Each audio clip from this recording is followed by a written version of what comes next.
Hello दोस्तों, आज हम स्टार्ट कर रहे हैं क्लास 12th फिजिक्स का chapter number 1 electric field and Coulomb's law. इस वीडियो लेक्चर में हम डिस्कस करेंगे चार्ज और उसकी कुछ प्रॉपर्टीज के बारे में। तो चलिए शुरू करते हैं। चार्ज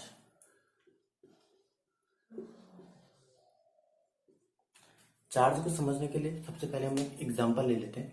जब हम किसी कॉम को अपने सिर पर रब करते हैं और फिर उसको कागज के छोटे छोटे पीसेस के नजदीक अगर हम ले जा लेते हैं तो हम ये देखते हैं कि वो कॉम उन कागज के पीसेस को अपनी ओर अट्रैक्ट कर लेती है। इसका मतलब कागज के छोटे पीसों का उस कॉम की तरफ जो अट्रैक्शन होता है वो किसके कारण होता है? चार्ज के कारण। या फिर किसी भी जो एलिमेंट्री जो पार्टिकल्स होते हैं उनके बीच में अट्रैक्शन या फिर जो रिपल्सन होता है वो चार्ज के ही कारण होता है। तो चार्ज को अगर हम डिफाइन करें तो चार्ज क्या होती है? किसी मैटर की एक फंडामेंटल प्रॉपर्टीज होती है जो इलेक्ट्रॉन और प्रोटॉन उनके बीच में अट्रैक्शन और रिपल्सन, इसका मतलब इलेक्ट्रोस्टैटिक जो फोर्स होते हैं उनका जो मेन कारण होता है वो चार्ज होता है। ठीक है, तो डेफिनेशन अगर हम लिखें, charge is a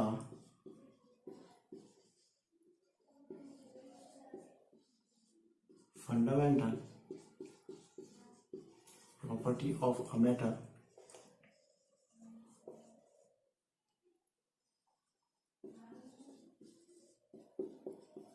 which gives rise to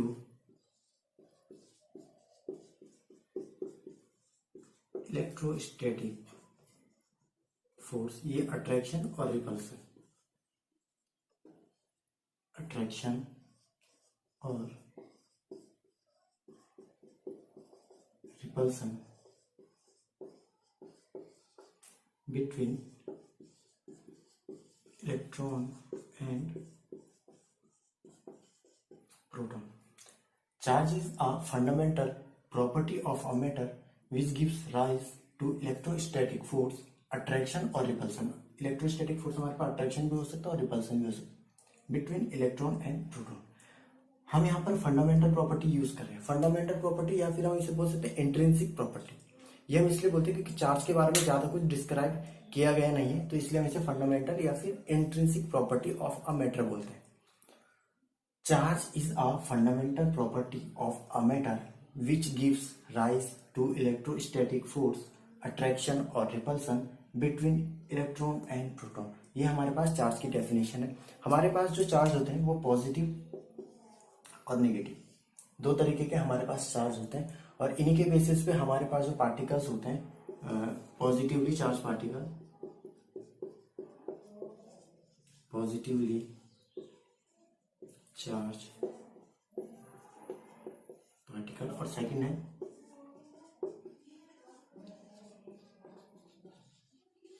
negatively charged particle. Positive और नेगेटिव जो चार्ज है इनके बेसिस पर जो पार्टिकल्स होते हैं वो पॉजिटिवली चार्ज पार्टिकल भी हो सकते हैं और नेगेटिवली चार्ज पार्टिकल भी हो सकते हैं। अब हम समझते हैं कि पॉजिटिवली चार्ज पार्टिकल्स क्या होते हैं और नेगेटिवली चार्ज पार्टिकल्स क्या होते हैं।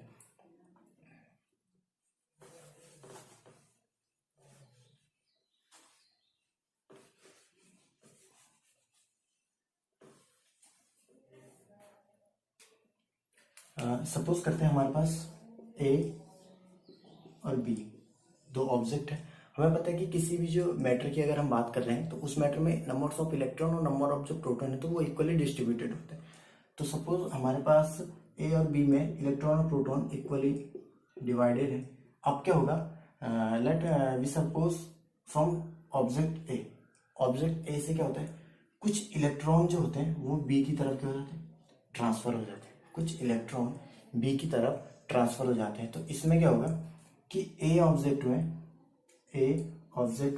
डेफिशिएंसी ऑफ इलेक्ट्रॉन, मतलब यहां इलेक्ट्रॉन की कमी हो जाएगी, और बी ऑब्जेक्ट में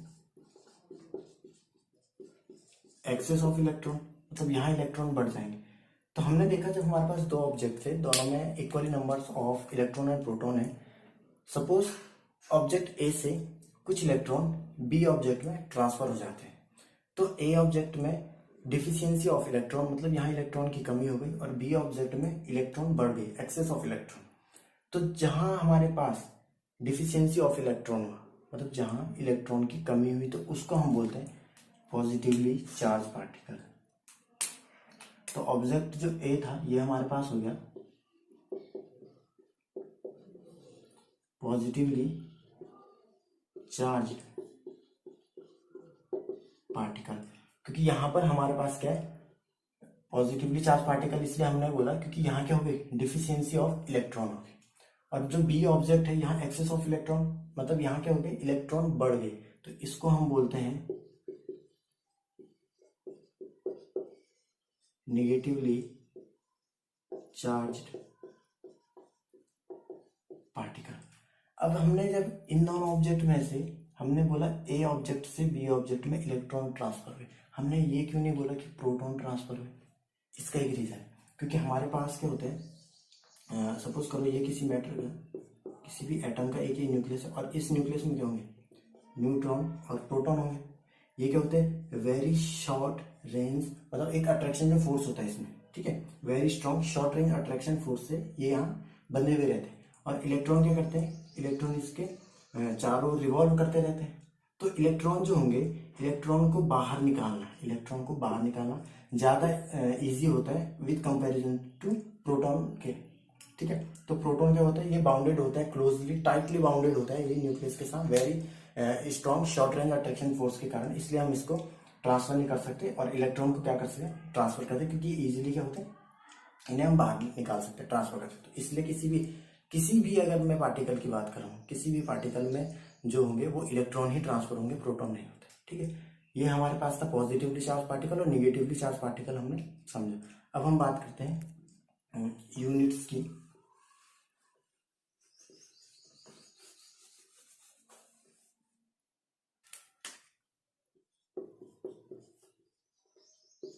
एसआई यूनिट ऑफ चार्ज की जो एसआई यूनिट है वो है कूलम,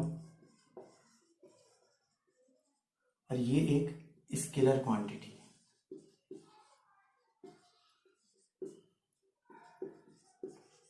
हमारे पास जो चार्ज की एसआई यूनिट है वो कूलम है और जो चार्ज है वो एक स्केलर क्वांटिटी है, ठीक है। इतना हमने समझ लिया। अब हम डिस्कस करते हैं चार्ज की कुछ प्रॉपर्टीज के बारे में। तो चलिए अब हम डिस्कस करते हैं प्रॉपर्टीज ऑफ चार्ज के बारे में। तो फर्स्ट प्रॉपर्टी हमारे पास अट्रैक्शन और रिपल्सन। अट्रैक्शन और रिपल्सन को समझने के लिए हम एक एक्सपेरिमेंटल एग्जांपल लेते हैं। सपोज हमारे पास एक ग्लास रॉड है, हमारे पास एक ग्लास रॉड है और हमने इसको एक सिल्क क्लॉथ से रब किया, ठीक है। हमारे पास एक ग्लास रॉड है और हमने उसको एक सिल्क क्लॉथ से जब रब किया तो हमने ये देखा कि इसमें भी नंबर ऑफ इलेक्ट्रॉन और number of proton equally divided है और इसमें भी, ठीक है। तो ग्लास रॉड से क्या होगा कुछ नंबर ऑफ इलेक्ट्रॉन क्या होंगे वो सिल्क क्लॉथ में ट्रांसफर हो जाएंगे। तो जब सिल्क क्लॉथ में ग्लास रॉड से कुछ इलेक्ट्रॉन ट्रांसफर हो गए तो ग्लास रॉड में क्या हो गया डेफिशिएंसी ऑफ इलेक्ट्रॉन, मतलब यहाँ क्या हो गया इलेक्ट्रॉन की कमी हो गई और यहाँ क्या हो गया एक्सेस ऑफ इलेक्ट्रॉन, मतलब यहाँ इलेक्ट्रॉन बढ़ गए और यहाँ इलेक्ट्रॉन क्या हो गए घट गए। इसका मतलब जो ग्लास रॉड है वो हमारे पास पॉजिटिवली चार्ज हो गया और जो सिल्क क्लॉथ है ये हमारे पास नेगेटिवली चार्ज है, ठीक है। ये हमारे पास एक फर्स्ट कंडीशन है। अब हमारे पास एक सेकंड कंडीशन है, उसमें हम क्या लेते हैं एक रबर रॉड ले लेते हैं। हम रबर रॉड भी लेते हैं या फिर हम एक इबोनाइट की रॉड भी ले लेते हैं। अब हम क्या करेंगे इसको किसी एक फर्श से क्या करेंगे रफ करेंगे। सपोज हमारे पास एक रबर रॉड है और हमने उसको फर्श से रफ किया तो हम ये देखेंगे कि इसमें भी equal numbers of electrons and protons होंगे। तो इस टाइम फर्श से कुछ इलेक्ट्रॉन रबर रॉड की तरफ ट्रांसफर हो जाएंगे। तो जब फर्श से रबर रॉड की तरफ कुछ इलेक्ट्रॉन ट्रांसफर हो गए तो फर में क्या होगा, फर में डेफिशिएंसी ऑफ इलेक्ट्रॉन, मतलब यहाँ इलेक्ट्रॉन की कमी हो गई और यहाँ क्या हो गया एक्सेस ऑफ इलेक्ट्रॉन हो गई, ठीक है। तो ये हमारे पास जहां पर डिफिशियंसी ऑफ इलेक्ट्रॉन मतलब इलेक्ट्रॉन की क्या हो रही कमी हो रही, तो इसको हम क्या बोल देते हैं पॉजिटिवली चार्ज। और जहां पर इलेक्ट्रॉन बढ़ गए एक्सेस ऑफ इलेक्ट्रॉन इसको हम बोलते हैं निगेटिवली चार्ज पार्टिकल। हमारे पास ये दो कंडीशन थी, हमने दोनों कंडीशन देखी। अब हम क्या करते हैं सपोज हम दो ग्लास रॉड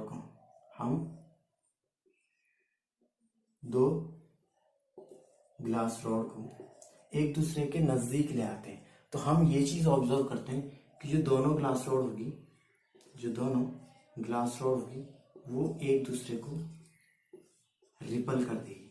ये क्या करेगी, एक दूसरे को रिपल कर देगी। इसका मतलब क्या हुआ, हमने देखा कि सेम, मतलब जब क्या होगा, सेम चार्ज की दो चीजें हम एक दूसरे के नजदीक ले जाते हैं तो वो एक दूसरे को रिपल कर देते हैं। और अगर फिर हमने दूसरे उसमें देखा कि जब हम एक ग्लास रॉड को, जब हम एक ग्लास रॉड और एक रबर रॉड को एक दूसरे के नजदीक लाए तो हमने ये चीज ऑब्जर्व किया कि ग्लास रॉड और रबर रॉड ने एक दूसरे को क्या कर लिया, अट्रैक्ट कर लिया, एक दूसरे को अट्रैक्ट कर लिया। इसका मतलब लाइक जो चार्जेस होते हैं वो एक दूसरे को रिपल करेंगे और अनलाइक जो चार्जेस होंगे वो एक दूसरे को अट्रैक्ट करेंगे। ठीक है, सपोज करो हमारे पास ये दोनों ग्लास रॉड है, ये भी पॉजिटिवली चार्ज है और ये भी पॉजिटिवली चार्ज। जब हम इसको एक दूसरे के नजदीक ले आए तो इन्होंने एक दूसरे को रिपल किया, एक कंडीशन। सेकंड कंडीशन, जब हमने क्या किया, एक ग्लास रॉड को और एक रबर रॉड या फिर रिबोनॉइड की एक रॉड लेते हैं, ये पॉजिटिवली चार्ज है ग्लास रॉड, ये नेगेटिवली चार्ज है, तो हम जब इनको एक दूसरे के नजदीक लाए तो इन्होंने एक दूसरे को अट्रैक्ट किया। ठीक है, तो इसका मतलब हुआ कि जो लाइक चार्जेस होते हैं, वो एक दूसरे को रिपल करते हैं और जो अनलाइक चार्जेस होते हैं वो एक दूसरे को अट्रैक्ट करते हैं। तो ये हमारे पास एक फर्स्ट प्रॉपर्टी थी, अट्रैक्शन और रिपल्सन। दोबारा समझ लेते हैं। सपोज हमारे पास एक ग्लास रॉड है, हमने उसको एक सिल्क क्लॉथ से रब किया, तो हमने ऑब्जर्व किया कि ग्लास रॉड से कुछ इलेक्ट्रॉन सिल्क क्लॉथ की तरफ ट्रांसफर हो गए। इसका मतलब ग्लास रॉड में क्या होगी, इलेक्ट्रॉन की कमी हो गई, मतलब डेफिशिएंसी ऑफ इलेक्ट्रॉन। और सिल्क क्लॉथ में क्या हुआ, नंबर ऑफ इलेक्ट्रॉन क्या होगी, बढ़ गए, एक्सेस ऑफ इलेक्ट्रॉन हो गए। तो जहां डिफिशियंसी होगी वो पॉजिटिवली चार्ज बन जाएगा और जहां हमारे पास एक्सेस होगी वो नेगेटिवली चार्ज बन गए। एक कंडीशन। सेकंड कंडीशन में हमने ग्लास रॉड की जगह एक रबर रॉड ले ली और सिल्क क्लॉथ की जगह एक फर ले लिया। तो जब हमने एक दूसरे को रब किया तो हमने देखा कि फर से कुछ इलेक्ट्रॉन रबर रॉड की तरफ ट्रांसफर हो गए। इसका मतलब फर में क्या हो गया, डेफिशिएंसी ऑफ इलेक्ट्रॉन हो गई, मतलब यहाँ इलेक्ट्रॉन की कमी हो गई, और रबर रॉड में एक्सेस ऑफ इलेक्ट्रॉन, यहाँ इलेक्ट्रॉन बढ़ गई। तो जो फर होगी वो पॉजिटिवली चार्ज होगी और जो आपके पास रबर रॉड थी वो हमारे पास वो नेगेटिवली चार्ज होगी। फिर हमने क्या किया, दो ग्लास रॉड को लिया, मतलब सिमिलर चार्ज है, दोनों ग्लास रॉड को जब हम एक दूसरे के नजदीक लाए तो हमने ये ऑब्जर्व किया कि दोनों ग्लास ने एक दूसरे को रिपल किया। ठीक है, और अब हमने क्या किया, एक ग्लास रॉड एक रबर रॉड को लिया। अब जब इन दोनों को हम एक दूसरे के नजदीक लाए तो हमने ऑब्जर्व किया कि दोनों ने एक दूसरे को अट्रैक्ट किया। इससे हम ये समझते हैं जो लाइक चार्जेस होते हैं वो एक दूसरे को रिपल करते हैं और अनलाइक जो चार्जेस होते हैं वो एक दूसरे को अट्रैक्ट करते हैं। तो ये हमारे पास फर्स्ट प्रॉपर्टी थी, अट्रैक्शन और रिपल्सन। अब हम डिस्कस करते हैं सेकेंड प्रॉपर्टी।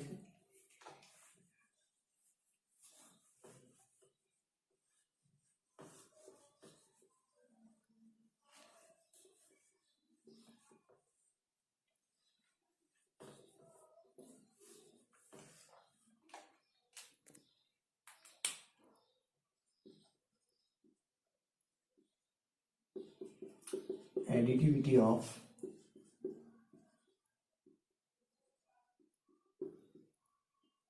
चार्जेस।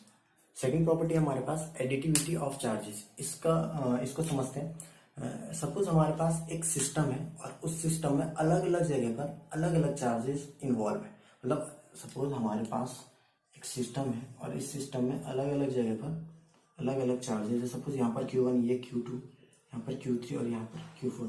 तो इस पूरे सिस्टम का जो टोटल चार्ज होगा वो कितना होगा। तो एडिटिविटी ऑफ चार्जेस की अगर हम बात करें तो ये हमें बताता है कि किसी सिस्टम का जो टोटल चार्ज होता है, लेट इस सिस्टम का टोटल चार्ज है Q, तो किसी सिस्टम का जो टोटल चार्ज होगा वो अलग अलग जगह पर जो चार्जेस है उनका एल्जेब्रिक एडिशन होता है। क्योंकि एक स्केलर क्वांटिटी है तो हम एल्जेब्रिक एक्सप्रेशन लेते हैं इसमें। तो एल्जेब्रिक एडिशन, ये हमारे पास टोटल चार्ज ऑफ सिस्टम, मतलब सपोज हमारे पास एक सिस्टम है, इसमें अलग अलग जगह पर अलग अलग चार्जेस इन्वॉल्व है और हमें इस पूरे सिस्टम का टोटल चार्ज पता करना है। तो किसी सिस्टम का जो टोटल चार्ज होगा वो क्या होगा, अलग अलग जगह पर जो स्थित चार्जेस हैं उनका एल्जेब्रिक एडिशन। सपोज करो अब हमारे पास किसी सिस्टम में n नंबर ऑफ चार्जेस, तो n नंबर ऑफ चार्जेस होंगे तो उसमें जो टोटल चार्ज होगा वो कितना हो जाएगा, Q1 plus Q2 and so on plus Q N. ये हमारे पास अगर एन चार्जेस हैं किसी सिस्टम में, उसके लिए ये हमारे पास एक एक्सप्रेशन है, ठीक है। तो ये हमारे पास एडिटिविटी ऑफ चार्जेस है। नेक्स्ट थर्ड प्रॉपर्टी हम डिस्कस करते हैं।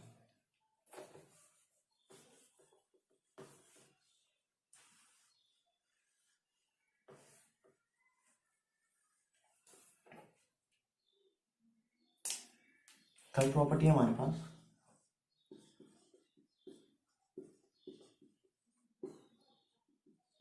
कंजर्वेशन ऑफ चार्जेस, ठीक है। ये हमारे पास है third property, conservation of charges. Conservation of charges को समझने के लिए हम अपना एक प्रीवियस एग्जांपल ले लेते हैं जो ग्लास रॉड वाला था। सपोज ये हमारे पास जो ग्लास रॉड थी, जब हमने इसको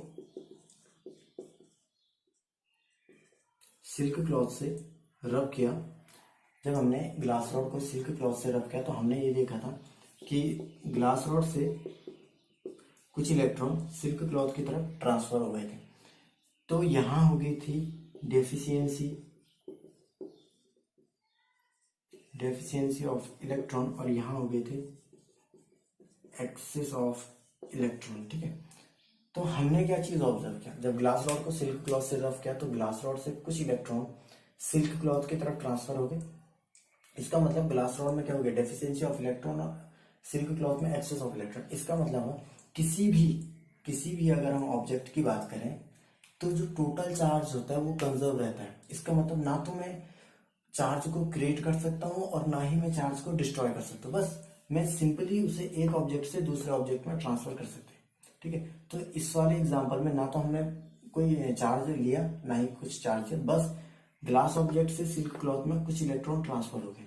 तो कंजर्वेशन ऑफ चार्जेस का जो प्रिंसिपल है वो यही बोलता है, charge can neither be created not be destroyed, it simply transfer from one object to another object, ठीक है। तो कंजर्वेशन ऑफ चार्ज मतलब किसी भी सिस्टम का जो टोटल चार्ज होता है वो कंजर्व रहता है। इसका मतलब चार्ज को ना तो हम क्रिएट कर सकते हैं और ना ही डिस्ट्रॉय कर सकते हैं, बस इसे एक ऑब्जेक्ट से दूसरे ऑब्जेक्ट में सिंपली ट्रांसफर कर सकते हैं। ये था कंजर्वेशन ऑफ चार्ज। किसी आइसोलेटेड सिस्टम की अगर हम बात करें, कोई आइसोलेट सिस्टम है, उसमें जो टोटल चार्ज होगा वो हमारे पास कंजर्व रहता है। किसी आइसोलेटेड सिस्टम में जो टोटल चार्ज होगा वो कंजर्व रहता है ऑलवेज, ठीक है। तो ये था कंजर्वेशन ऑफ चार्ज। नेक्स्ट हम डिस्कस करते हैं फोर्थ प्रॉपर्टी को।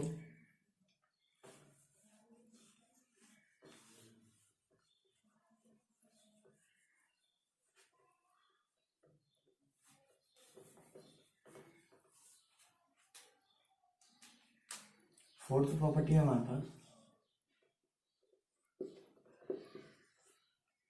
Quantization of charges.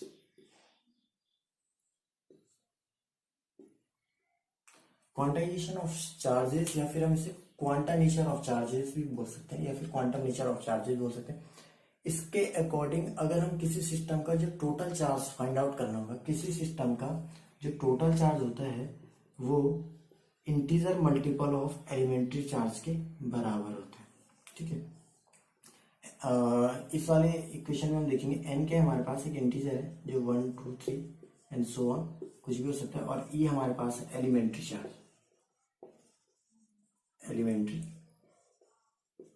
चार्ज जो होता है हमारे पास 1.6 इंटू 10⁻⁻90 कूलम, जो इलेक्ट्रॉन पर जो चार्ज है उसके मैग्नीट्यूड के बराबर है। तो क्वांटाइजेशन ऑफ चार्ज का प्रिंसिपल ये है कि किसी भी सिस्टम में जो टोटल चार्ज होता है, किसी भी सिस्टम में जो चार्ज होता है वो integer multiple of elementary charge के बराबर होता है, integer multiple of elementary charge के बराबर होता है।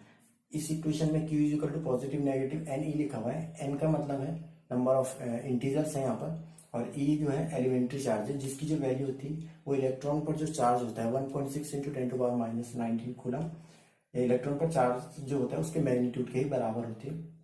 तो ये हमारे पास एलिमेंट्री चार्ज है। क्वांटाइजेशन ऑफ चार्ज हमें ये भी चीज बताता है कि हम किसी भी सिस्टम में जो चार्ज होता है उसको हम ट्रांसफर जो करते हैं वो ऐसे इस बेस पर कर सकते हैं कि 1 इलेक्ट्रॉन 2 इलेक्ट्रॉन 3 ऐसे करके सो ऑन हम एक इंटीजर फॉर्म में लेंगे। मतलब क्या करेंगे, क्वांटा जो पैकेट्स होते हैं मतलब एक पैकेट्स के क्वांटा पैकेट्स के फॉर्म में ही हम चार्ज को ट्रांसफर कर सकते हैं। हम चार्ज को ऐसे करके ट्रांसफर नहीं कर सकते 2.59 इलेक्ट्रॉन, 3.99 इलेक्ट्रॉन, तो ऐसे करके हम इसको नहीं कर सकते ट्रांसफर। हम बस ओनली इंटीजर फॉर्म में ही इसको ट्रांसफर करेंगे। तो ये था हमारे पास quantization of charges. Next property हम डिस्कस करते हैं, फिफ्थ प्रॉपर्टी है